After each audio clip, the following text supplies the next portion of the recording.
So once again good morning all of you. आज एक बहुत important topic from the topic UGC NET और you can say from the BEd topic. Okay, एक बहुत important topic है जो BEd के एग्जाम में देखने को मिलता है, वो है what is the difference between assessment and evaluation. Assessment and evaluation में क्या डिफरेंस है?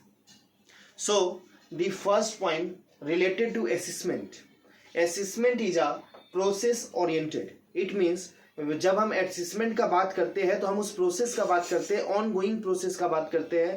कहने का मतलब है कि बच्चे को जब हम पढ़ाना स्टार्ट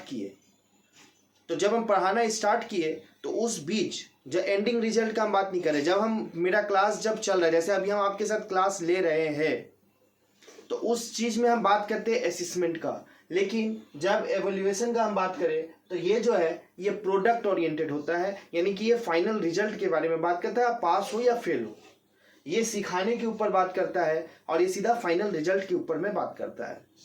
जब हम असेसमेंट का बात करें तो it helps to identify weakness and improve learning. बच्चे के अंदर क्या कमी है और उस कमी को हम किस तरीके से सुधार सकते हैं, इसके बारे में बात करता है असेसमेंट। लेकिन एवल्यूएशन का अगर हम बात करें तो इट इज अ जजमेंटल। बच्चे फेल किए या पास किए हमको उससे मतलब है, वो बच्चे को जज करेगा।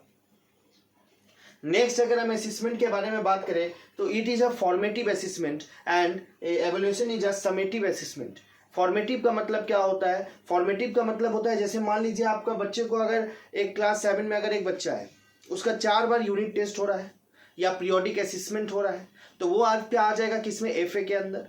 और जो फाइनल एग्जाम होगा that is last year term 2 या टर्म 3 जो फाइनल एग्जाम होगा, जिससे बच्चे क्लास 7 से क्लास 8 में जाएंगे, वो होता है एवल्यूएशन। तो इसमें क्या होता है? इसमें हम समेटिव के बारे में बात करते हैं और it helps in making decision. बच्चे क्लास 7 में जाएंगे या नहीं जाएंगे, है ना? क्लास 7 के बच्चे क्लास 8 में जाएंगे या नहीं जाएंगे, तो ये बात करता है किसके ऊपर? डिसीजन मेकिंग के ऊपर। और ये बात करता है आपका मॉनिटरिंग लर्निंग। लर्निंग को हम किस तरीके से मॉनिटर करें ताकि हमें बेहतर रिजल्ट मिल सके। नेक्स्ट है it is a on going process. जब हम बच्चे को पढ़ा रहे होते हैं, लेकिन इसका अगर हम बात करें तो it is a product oriented. Means final result के ऊपर है। रिजल्ट, फाइनल रिजल्ट आपका क्या आया, आपका प्रोडक्ट क्या है, तो यहाँ पे इसके बारे में ये बात करता है। और ये आपका जो है ऑनगोइंग प्रोसेस होता है। It is absolute in nature and it is comparative in nature, make a student to compete with each other. यहाँ पे बच्चों में कंपटीशन डेवलप होता है, जबकि इस वाले में बच्चे में क्या होता है? Helps student to learn from each other. बच्चे एक दूसरे से क्या करते हैं? सीखते हैं। तो ये जो इंपॉर्टेंट टॉपिक है आपका यूजीसी नेट में भी इससे रिलेटेड आपको देखने को मिलेगा। प्लस अगर हम असेसमेंट का बात करें तो असेसमेंट आपको जो है टोटल 3 तरीके का देखने को मिलता है। अगर आपको ध्यान में होगा, चाहे हम सीटेट का ही बात क्यों ना करें, सीटेट में भी ये क्वेश्चंस आपको देखने को मिलता है। तो अगर हम असेसमेंट का अगर हम बात करें तो असेसमेंट 3 तरीके का होता है ना? असेसमेंट 4 एंड असेसमेंट एस, है ना? Assessment of learning, assessment for learning and assessment as learning.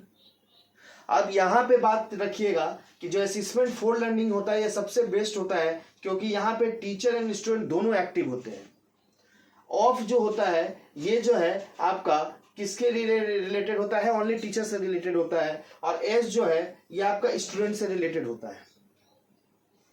यहाँ पे 4 के अंदर आ जाता है एफ ए, यानी कि बच्चे को हम सिखाने के बारे में बात करते हैं। ऑन गोइंग प्रोसेस होता है, उसका रिजल्ट हम किस तरीके से इंप्रूव कर पाए।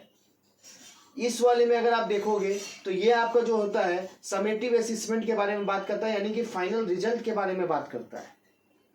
और यहाँ पे बच्चे आपस में एक दूसरे से अगर कुछ सीख रहे हैं, पीयर लर्निंग, तो यहाँ पे हम बात करते हैं एज के बारे में। Metacognition is also the part of assessment as learning.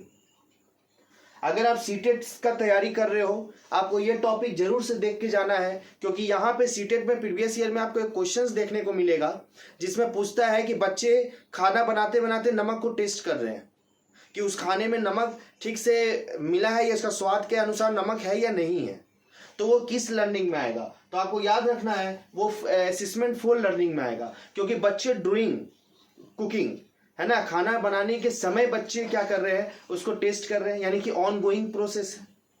Okay, तो इस तरीके का क्वेश्चंस आपको देखने को मिलेगा, यूजीसी नेट हो, सीटेट हो या बीएड का क्वेश्चन हो। तो हमें इसे छोड़ के स्किप करके नहीं जाना है। बहुत सिंपल सा टॉपिक है और बहुत अच्छे से आपको ये समझ में आ गया होगा। तो नेक्स्ट वीडियो में हम न्यू टॉपिक के साथ आप सभी से मिलेंगे। आई होप कि आप सभी अच्छे रहें। Okay, thank you.